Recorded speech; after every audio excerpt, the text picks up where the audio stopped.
Welcome to Getting Started with Tableau.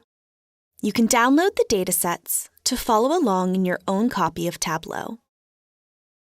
This is the Start screen. Here, we can connect to new data, connect to saved data sources, or open recently used workbooks. In the Connect pane, we can see the wide variety of data sources that Tableau connects to natively. For this video, we'll connect to the global Superstore data available for download.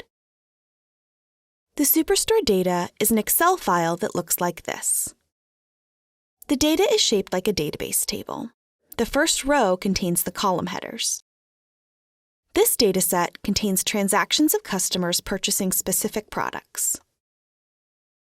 Let's go back to Tableau Desktop and choose Connect to Excel. Navigate to the file on your machine and double-click to open it. Now we're on the Data Source page. From here, we can choose which sheets or tables we'd like to use. We can drag orders to the canvas. If we want to use more information from the same data source, we simply drag out the other table onto the canvas. Alternatively, if we have related data in another data source, we can create an integrated data source by adding a connection. Click Add, and here we'll connect to a text file of our returned orders, stored as a CSV. This file is also available for download. The sheet has automatically been added to the canvas, and here we can see our cross-database join. We're using flat files so you can follow along, but this could be a join on data from, say, Hadoop and Redshift. Cross-database joins are extremely powerful. Tableau Desktop automatically created a default join that we can see in the icon here. Clicking on the icon brings up the details of the join, and we can edit it directly. We'll choose a left join, so we get all the information from the orders table, and only bring in relevant return information for transactions that were returned. It's already based on order ID as the join clause, but we could change this if desired. The grid below allows us to verify what data we have. We can see we have a lot of nulls from the return database in yellow, which is great, we don't like returns, and all our order information is here in blue. In this grid view, we can do some basic metadata management. We can change row ID from a number to a string just by clicking on the icon. The order ID field in this dataset has multiple parts: the distribution center code, the year, and 2 additional codes. If we want to split this field and keep only the distribution center code, it's easy. Just click on the drop-down and select Custom Split. We'll split on a hyphen and just keep the first column. Let's rename this field Distribution Center. Next, we can decide if we'd like to connect live to the data or extract it. Connecting live is great when we have constantly changing data or when we want to leverage the high-performance database we're connected to. Alternatively, we may choose to import data into Tableau's fast data engine with an extract. This takes the data offline and allows us to minimize performance impact on critical systems, while still allowing for regular, scheduled refreshes to keep the data up to date. We'll leave it on live and click on our Sheet tab down here at the bottom. Now we're connected to that dataset. Let's see how easy it is to dive into our data. We simply drag the fields out. Let's bring category to rows, segment to rows, quantity to columns, market to columns, and let's bring market to color as well. It's that easy to create a visualization of how our sales are looking per category, customer segment, and market, in terms of number of items sold. We can quickly see that Africa is an emerging market for us. You'll notice that I brought in these fields from the data pane here on the left. It's broken up into dimensions and measures that represent the column headers in the Excel sheet. What are dimensions and measures? Dimensions are categorical fields. In this case, fields such as date, customer, and category. These are fields we want to slice and dice our numerical data by. Dimensions are often discrete. Discrete fields create labels in the chart and are color-coded blue in the data pane and in the view. Measures, on the other hand, are our metrics. They are the numbers we want to analyze. Measures are often continuous. Continuous fields create axes in the chart, and their pills are color-coded green. Now, let's say we're interested in our total sales number. Let's place sales in the view. We can see that Tableau queries the database and returns a single result, giving us the sum of sales. This company has done a little over $12.5 million in sales. If we want to see this over time, we can drag order date to the top of the view.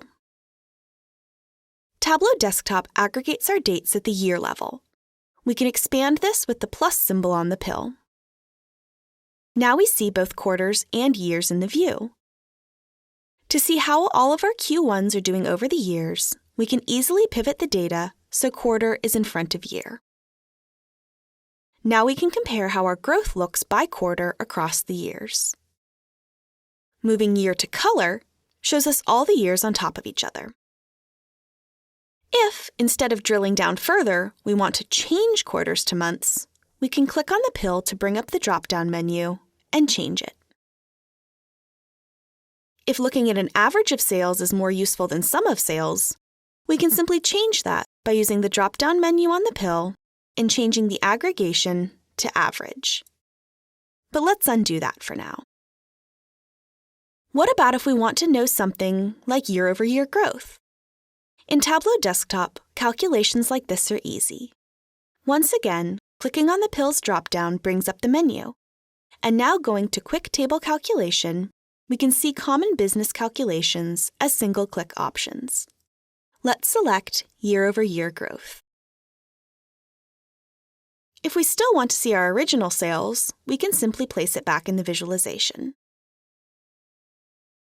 Perhaps we want to have the year-over-year growth values appear in a tooltip instead of the graph.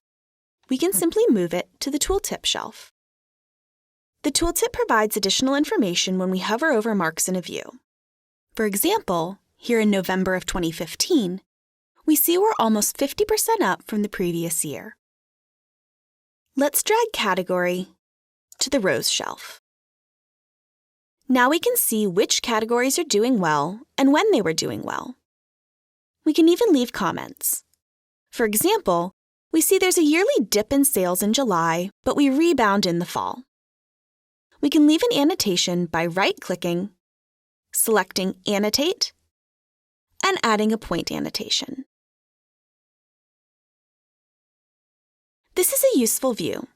If we wanted to easily share this, we could now right-click, copy the image, and easily share it with other people in our organization. But for now, we'll double-click on the Sheet tab and rename this Sales Seasonality. What if we want the raw numbers behind this timeline? Tableau Desktop makes this very easy to do. We can right-click in the viz and copy the data, then paste it into Excel. This even includes that quick table calculation we did. Or we can simply right-click on the tab and select Duplicate as Crosstab.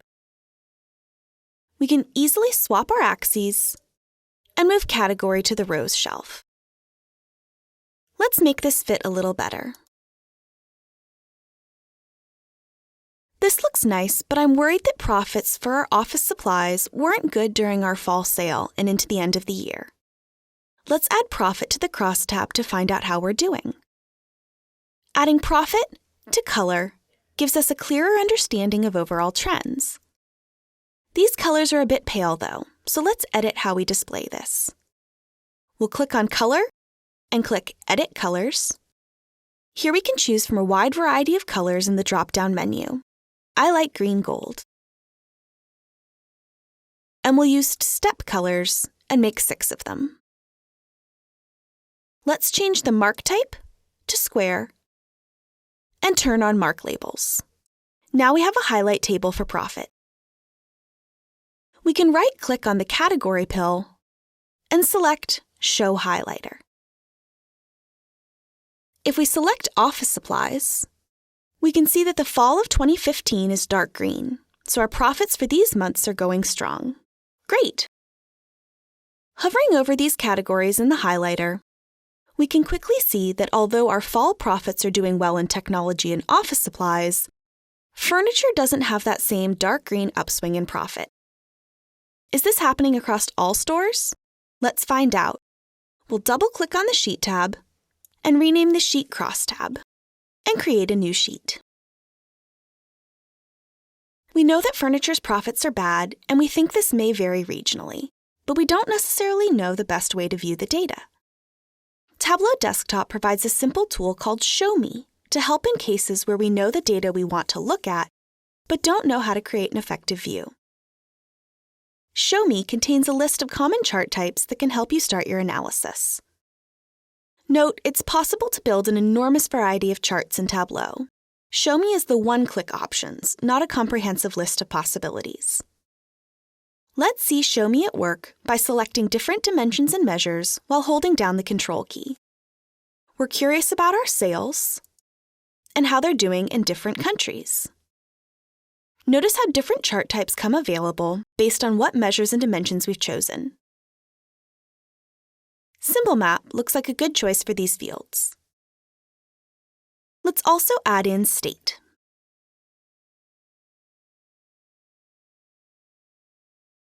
We can increase the size of these dots by clicking on the Size shelf. Let's also adjust the transparency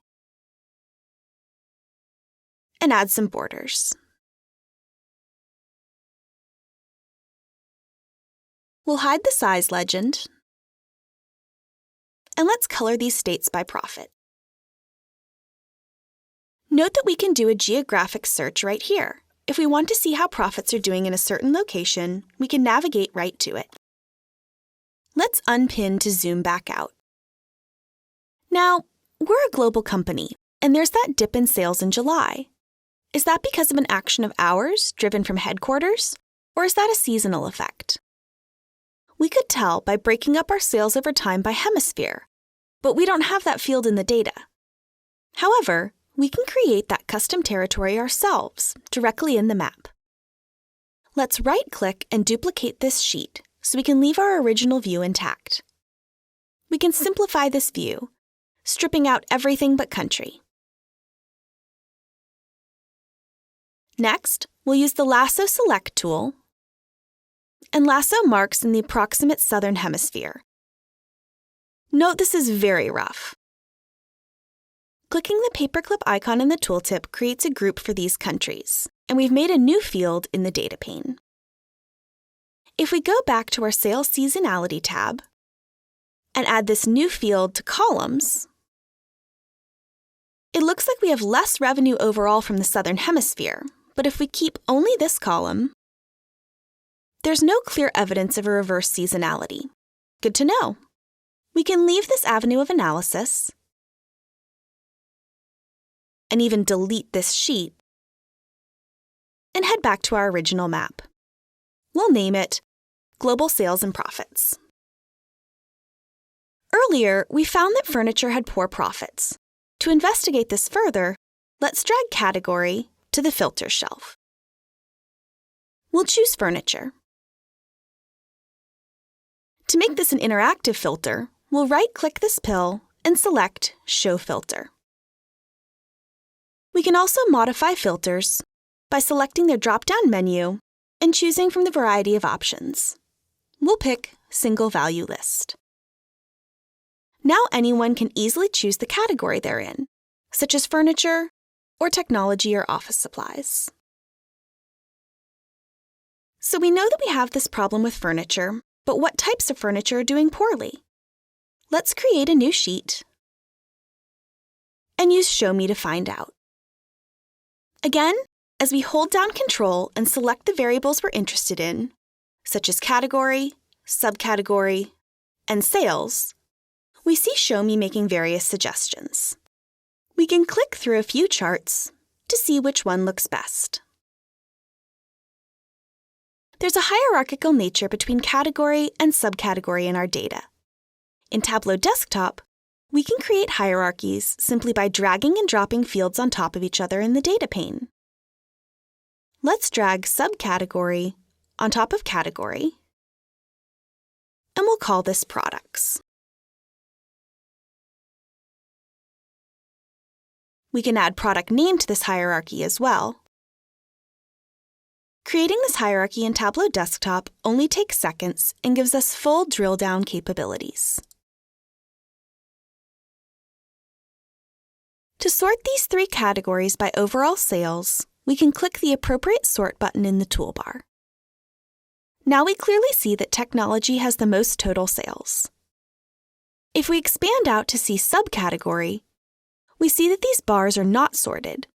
Let's sort again, this time using the quick sort from the axis, like so. Note that the order of categories stayed the same, and we're only sorting the bars within each category. We can see the actual sales values by clicking the T button in the toolbar to turn on or off the mark labels. But again, how's profit? Let's place profit on color. We quickly see that tables are doing poorly from a profitability standpoint, despite how good the sales looked. Is this happening across all our markets? Let's place market here at the top. We quickly see that several markets seem to be having the same profitability problem when it comes to furniture. In this view, it's useful to note that we can group items together. We see in office supplies that several items have very small sales. We can select the headers and group them using the paperclip icon. To rename that row, right-click and select Edit Alias. Let's remove Market again and swap the axes.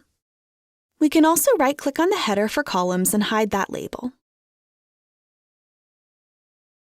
Let's call this sheet Sales by Subcategory and create a new sheet. We've seen that we have some profitability issues, and I have a hunch this may be due to shipping costs eating into our profits. Let's take a look at our profit and shipping numbers. We'll place profit on the rows shelf and shipping cost on the columns shelf. Tableau made a mark for the sum of profit and sum of shipping cost. If we put category on color, that first mark is broken out by category, and we wind up with 3 marks. If we add customer ID to detail, Tableau makes a mark for each customer for each category. These marks represent the total shipping cost and profit for all transactions within a single category for each customer. We could also fully disaggregate our data to plot each and every transaction at the record level. We can assign fields on the marks card to different roles. For instance, we can click on the color icon in front of category and change it to label. Or we could bring a field directly to the label shelf, such as subcategory. We can edit this label by clicking and then again next to text and modifying as we see fit. From here, we can see that we have a significant number of customers with low profits in various categories, so there's definitely something worth looking into. I wonder if these low profit orders were returned. We can bring returned to size. It looks like the mark with the highest shipping cost was returned, but not many of the low profit orders. Is there a relationship between our shipping cost and profit, as I think there might be? We can take off our labels and size to stay focused. Let's add a trend line. We can do this easily from the Analytics pane. Selecting trend line and bringing it to the view. As shipping cost goes up, profits go up less sharply in furniture. But if we hover over this trend line, we can see that it's got a very low R-squared, so it's not particularly meaningful. Let's drag off these trend lines. There are some pretty extreme low-profit marks. We can quickly identify customers that are contributing to profit problems. Selecting these marks, we can look at the underlying data directly.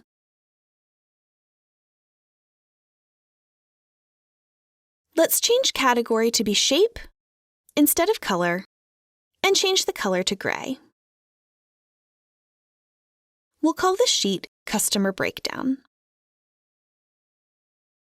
We've created some insightful views with this dataset. Now, we want to share this with our team and compile a dashboard. Multiple individual views can be combined into a single dashboard. Click the New Dashboard tab.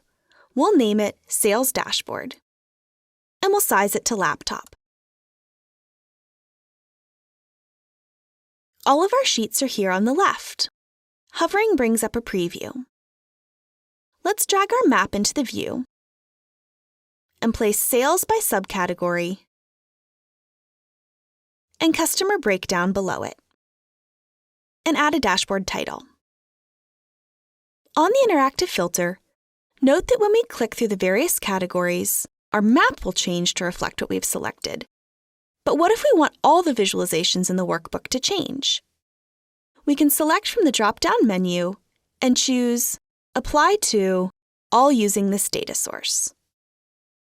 Now all of our sheets will update. But what if we want to drill down to details on the map? For instance, there's a low profit mark on the map in Texas, and we may want to see what makes up that mark. When we've clicked on the map, we can turn on the filter icon here in the border, and the entire map has now been turned into a filter. The bar chart and scatter plot have updated to show just this mark's information. What if we want to lead our audience through the path of our discovery of these profitability issues? Tableau Desktop offers a feature called Story Points that lets you assemble a series of specific views to walk the audience through an analysis. We can build a story by clicking the New Story tab. I'll make mine size to automatic. Just like with the dashboard, we can bring in any visualizations we'd previously made. Let's pull out Global Sales and Profit and name this point Overall, our profits look strong. We can easily add more content.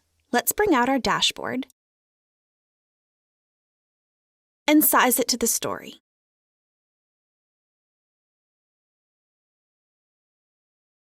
And we'll turn off the title again. This viz is still fully interactive. We can filter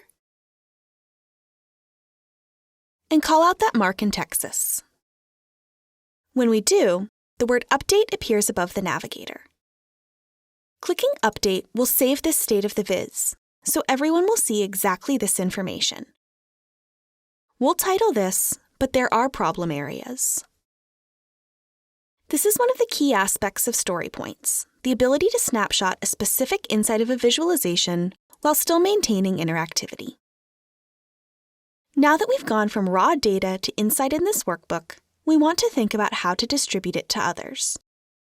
The most effective way to share a workbook is to publish it with Tableau Server or Tableau Online. Published workbooks are fully interactive, up-to-date, secure, and can be accessed by browser or mobile app. To publish, open the Server menu and select Publish Workbook. We could also choose to publish the data source if we only want to publish the data itself for others to use. We can publish to a specific project, name the workbook, enter a description, tag the content, choose exactly what to publish, and control permissions. Once published, interacting with content is easy. And everything is still fully interactive right in the browser. We can subscribe to content to get updates emailed on a set schedule, favorite content, and search and filter. With iOS and Android apps, Dashboards and data are securely available wherever you have a phone or tablet. Thank you for watching Getting Started. We invite you to continue with the free training videos to learn more.